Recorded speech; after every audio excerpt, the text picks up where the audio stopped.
and we will shine, shine, shine. A city on a hill, and all will see the love of Jesus Christ that's found in me. We are the hope of the world. Open your eyes and see. A city on a hill cannot be hidden.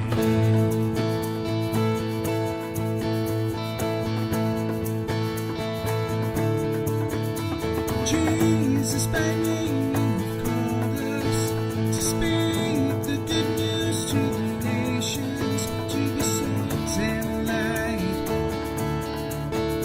sharing your story with the hopeless, revealing your mercy to the broken. Jesus, your love conquers all. Oh, your love conquers all. We are the light of the world, and we will shine, shine, shine. A city on the hill, and all will see the love of Jesus Christ that's found in me. We are the hope of the world. Open your eyes and see. A city on the hill cannot be hidden.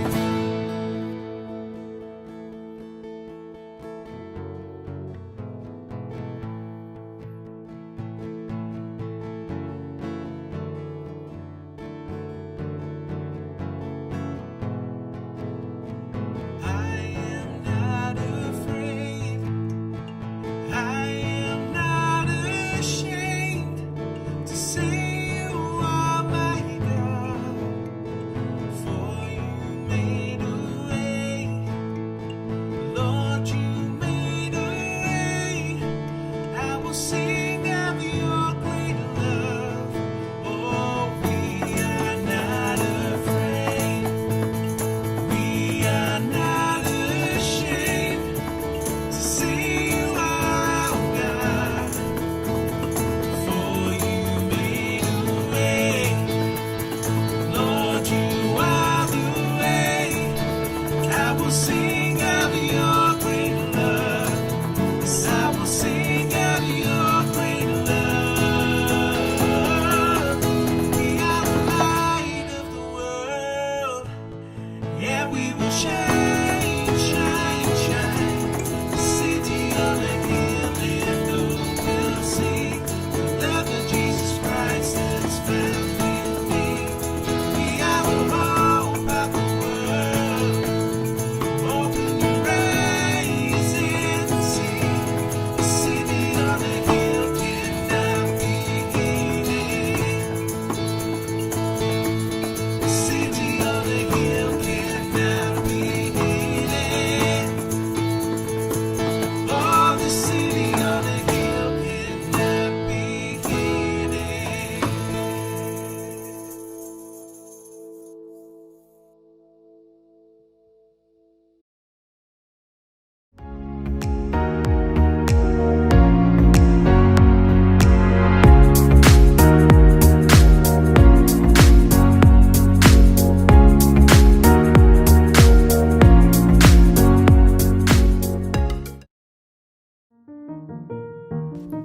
Welcome to the Oakham Church podcast. This podcast is for people who can or can't, for whatever reason, come to church. Either way, we'll bring church to you. Each week, it's about transforming the Sunday message into a weekly conversation. We've got more time to go deeper on the themes, and we can take time and make the space to unpack issues that are highlighted each week. Each week on the podcast, there'll be things to think about and pray about and live out, Monday through Saturday. There'll be opportunities to email your thoughts, your ramblings and your questions that we can address on the pod. We'll have interviews, discussions, testimonies and devotionals. So please subscribe to Oakham Church Podcast and share it with your family and friends. I'm Pastor Stephen, and you take care, be safe, and God bless you.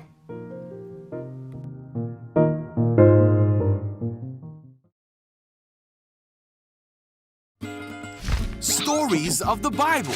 Jesus calms the storm. This is Jesus. Heyo! who is the Son of God and the Savior of the world.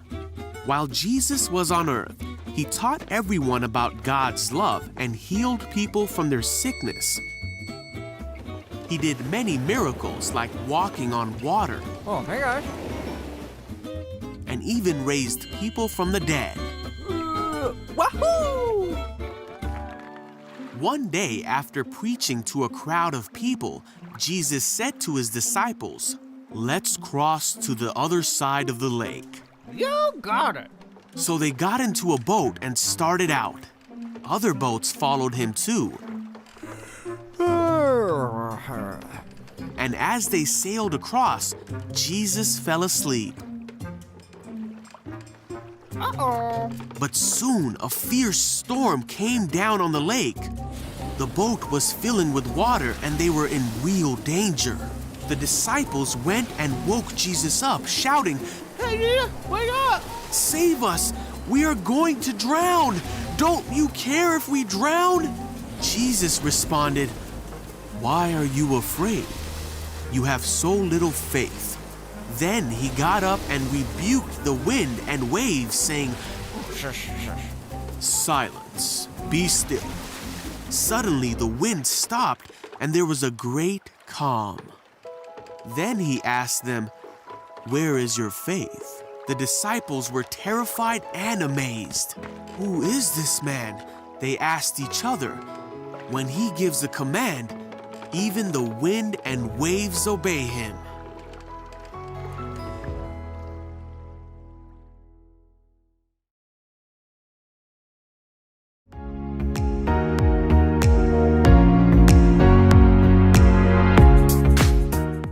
Welcome and welcome. And I'll start this morning by asking you a question. Now, you haven't got to answer, you can just think about it, but I'm also asking myself this question as well. And it's going to sound a little bit familiar if you've been here previously to this one. And it is, what are you worried about? Or what are you anxious about today? So even though I said that we were starting a new theme of peace last week, and even though we've just got done with about, I think it's like 6 weeks worth of looking at anxiety and worry and stress, it's still here, isn't it? There's still stress and worry and fear and anxiety within our world today. It's still here within our country. It's still here in this building. It's still here in these bodies. This isn't going away. And so as we look at peace again today, there's all sorts of things that we could think about. We could think about Jesus as our Prince of Peace. We could think about Jesus promising us peace that passes understanding. We could think about when Jesus says, "Peace I give to you, my peace I leave with you." And if there's all this kind of peace and all these ideas of peace flying around, then how can we still feel so restless and anxious and worried and stressed? If we as Jesus followers, as Christians, kind of grab hold of all these promises and follow this Jesus that we believe is our Prince of Peace, then how can we still feel these kinds of things?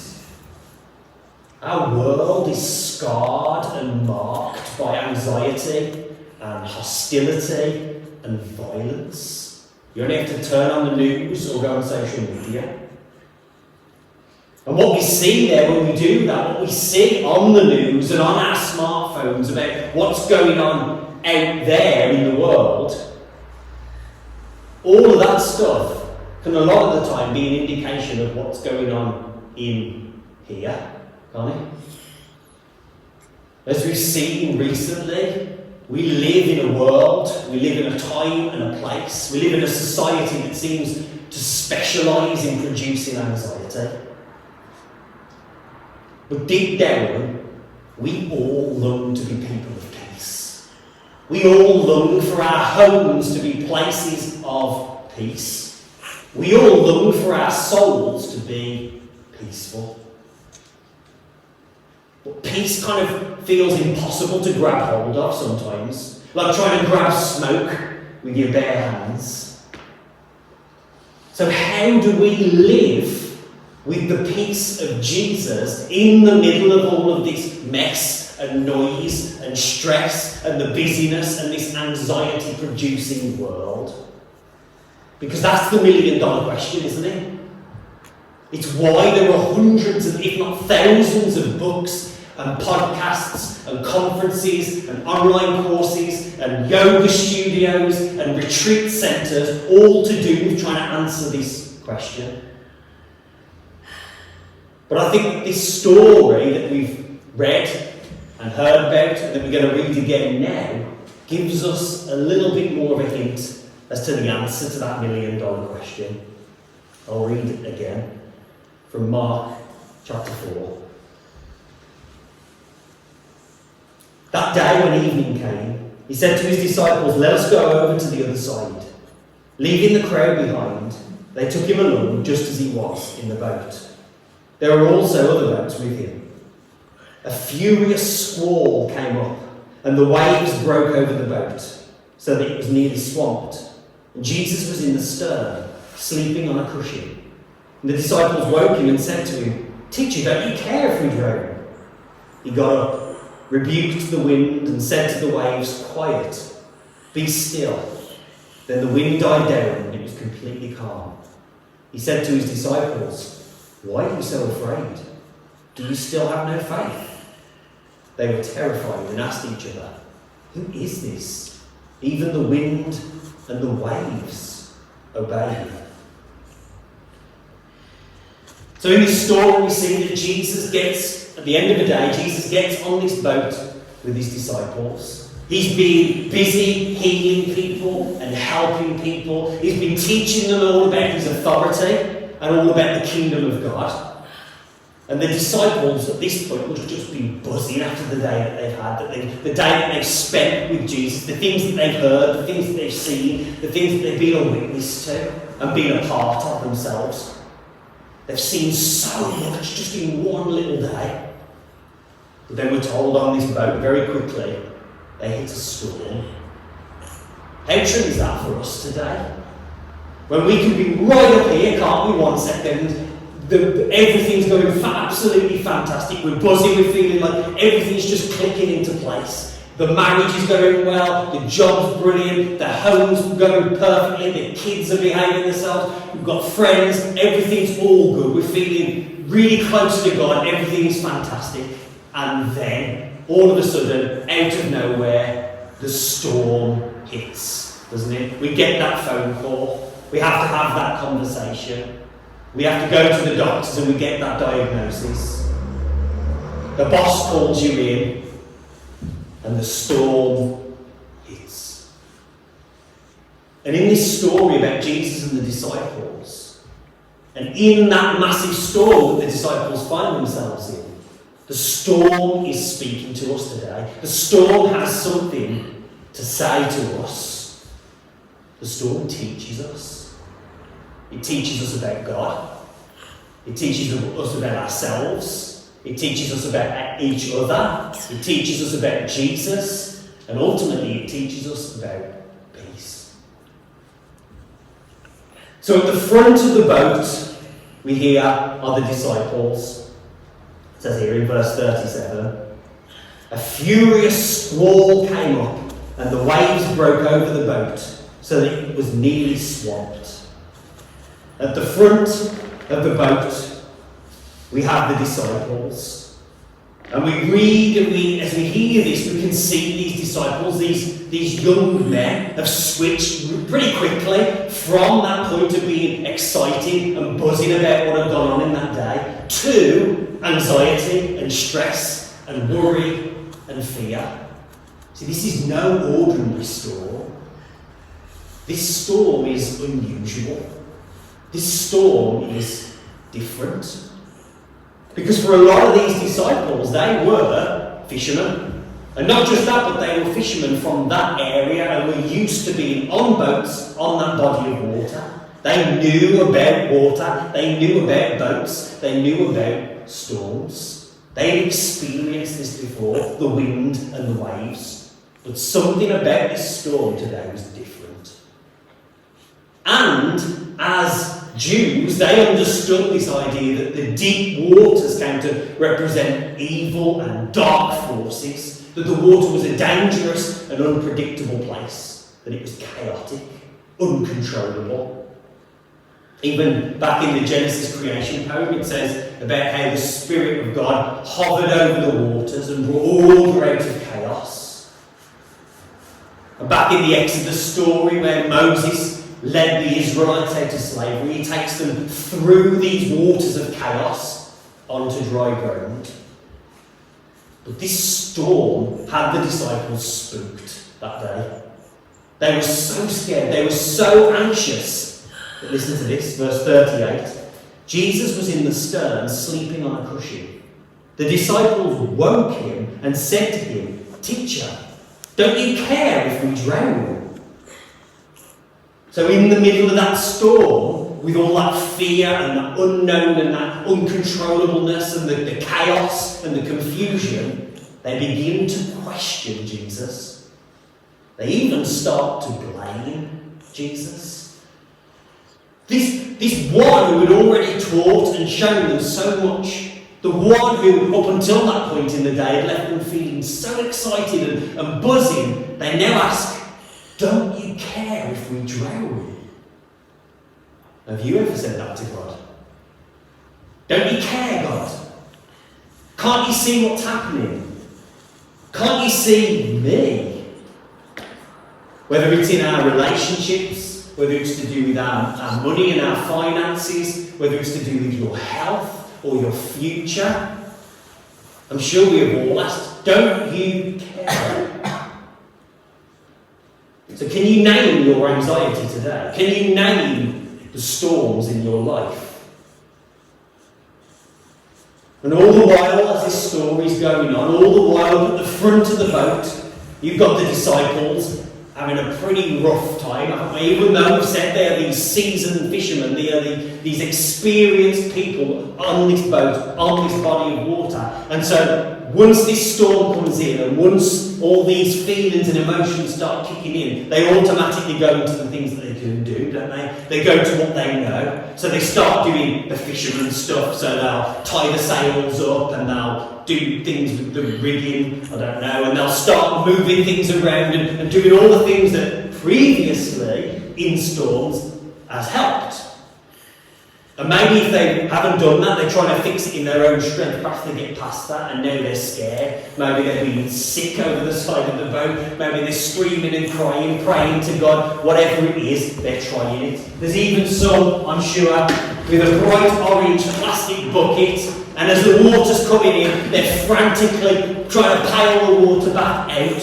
So as they're paling it out, it's coming in faster. It's just a futile activity. They want something to do. They're desperately trying to fix things themselves. And so they take their buckets and they're scooping that water and dumping it over the side. And as quick as they can do that, the waves are just washing over and it's putting more and more in. Looking from the outside in, you can see this is a waste of time, isn't it? One bucket's worth is not going to get rid of all these waves within the storm.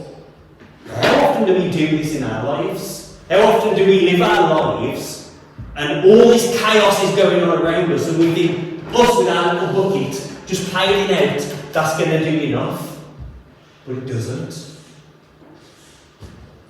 And so all of that is going on at the front of the boat. And at the back of the boat, it's a different story altogether. While they're at the front of the boat, there's panic and stress and screaming and crying and sick and tears and all sorts of other things. What do we hear about is going on at the back of the boat with Jesus? Jesus is fast asleep and snoring. This is the only time that we're told in the Gospels of Jesus sleeping, and it's right here in the middle of the scariest storm recorded. Mark in this version even adds that extra detail, doesn't he, that the other storytellers don't. That Jesus is comfortably sleeping on a cushion. How nice. He's comfy. He's all snuggled up. He's at peace. And when so often in our lives the chaos and the confusion and all of that uncontrollable and unknowableness of life is hitting, and we're desperately, frantically faffing around with our orange plastic buckets. Where should we be? We should be on this cushion. We should be with Jesus, resting and at peace.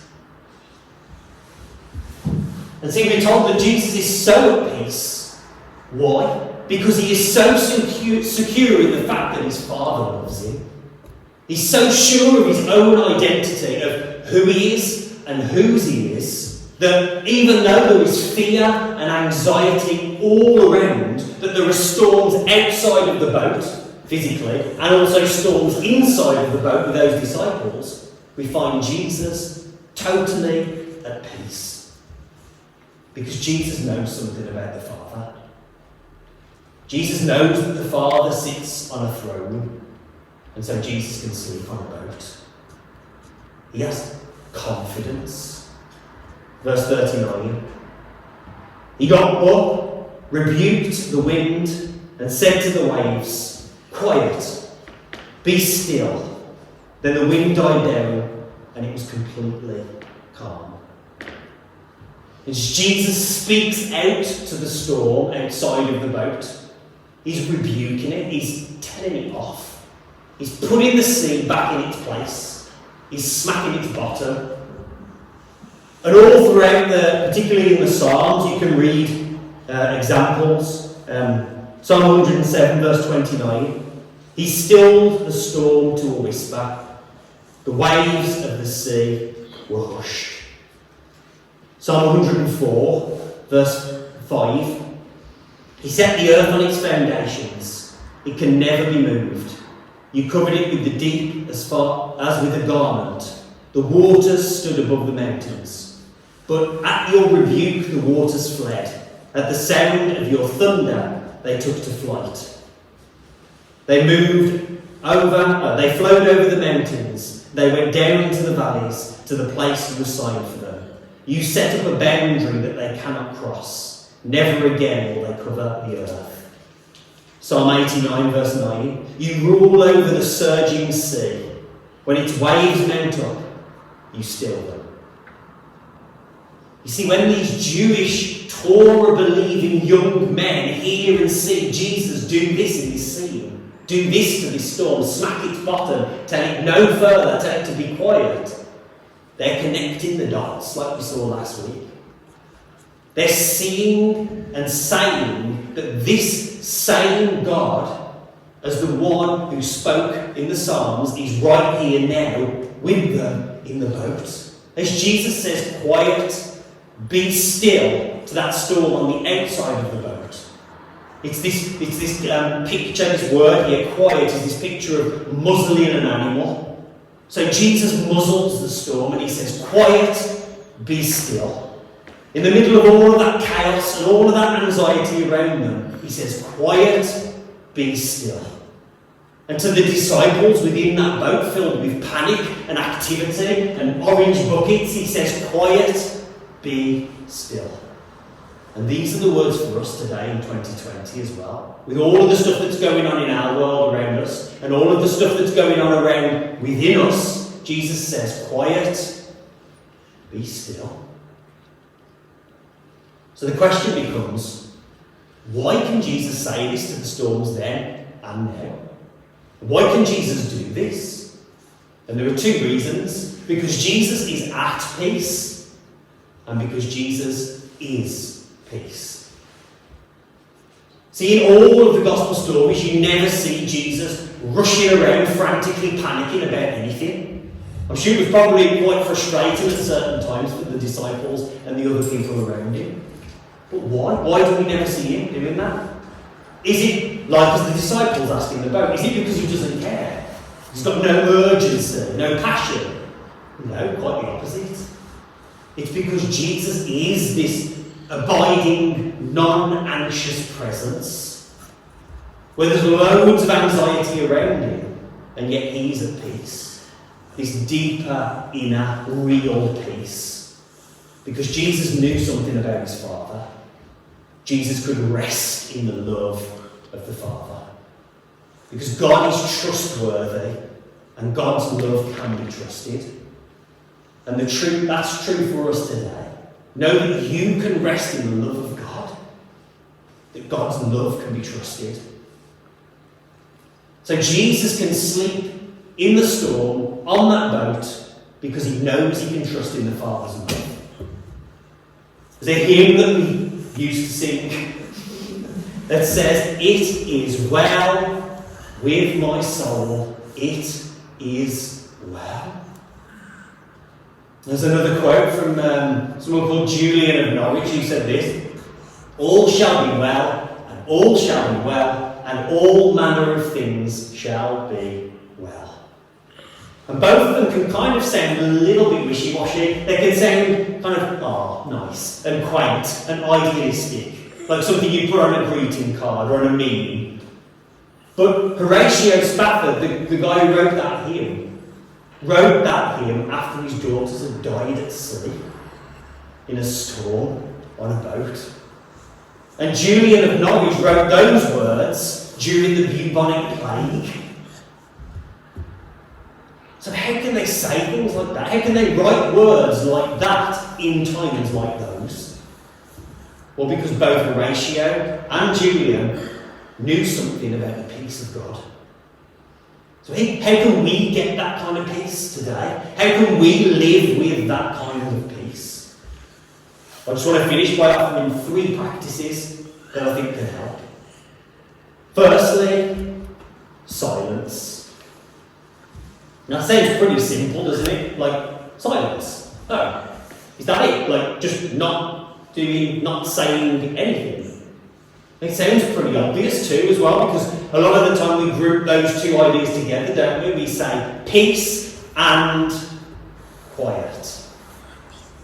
But have you noticed just how rare real silence is? Because we live in a world full of noise and distractions and things just screaming out for our attention 24/7, don't we? I watched Social Dilemma on Netflix last week. I don't know if anyone else has watched that documentary. Parts of it absolutely terrified me. Just how you've got into kind of an in-depth look into the lives and the kind of the methods and the things underneath the surface of all these corporations and social media as they see us as the product. That our time and our attention and our likes and our retweets and how long we take scrolling and clicking on things, that's actually the product that's being sold. And even if we do manage to find a silent place, even if on the outside all can be at peace and calm and quiet, there can be still all sorts of noise and chaos going on inside, can't there? But real, true silence brings something out of us. It can feel really unnatural or awkward. It's why so often you'll have just put music on in the car just so that there's something going on. Or we'll put the TV on, not to watch, but just so that there's something going on in the background. That's why I put my AirPods in and listen to podcasts while I'm walking the dog, because heaven forbid there be any moment when there is nothing going on.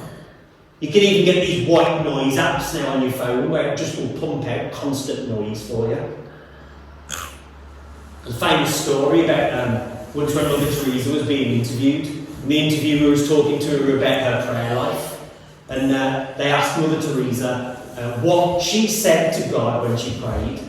And Mother Teresa said, "Nothing, I just listen."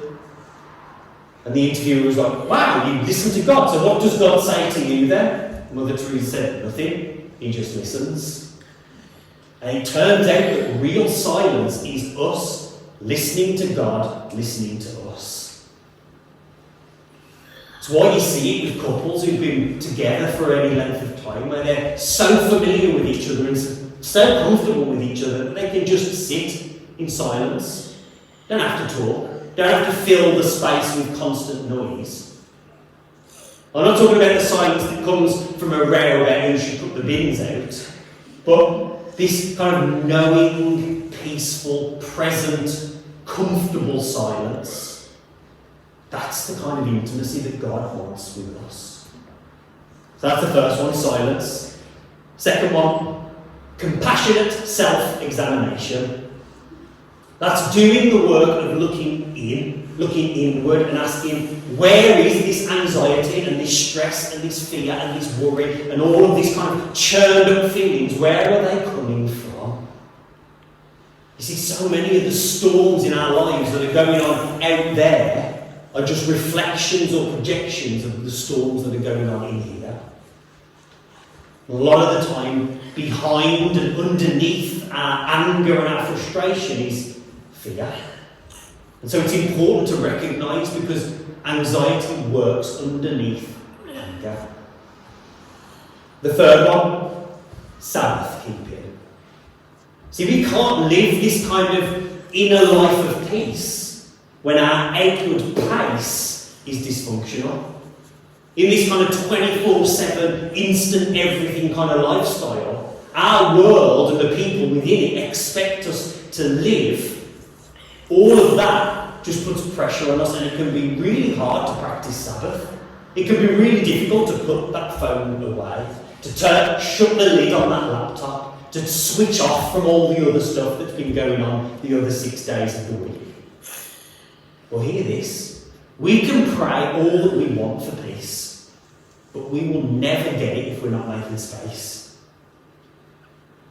Our pace can drown out the opportunity for our peace. And so Sabbath is God's invitation for us to rest, to stop, to delight, to contemplate, to play, to just be. It's where we create space in all of our hectic go, go, go lifestyles. That's when God can fill us with grace and peace. This change of pace, this break of the rhythm, it doesn't just help you. The entertainment toy shops, has anyone been in the entertainment toy shop before? Yeah. Owned by a Christian who observes Sabbath and makes the rest of those shops observe the Sabbath as well, so they're not open on Sundays. So you can go, you used to be able to go to Merry Hill or West Brom or Birmingham or wherever, and all of the other shops would be open on a Sunday, but entertainment wouldn't, would it? The shutters are down, the lights are off, there's nobody there.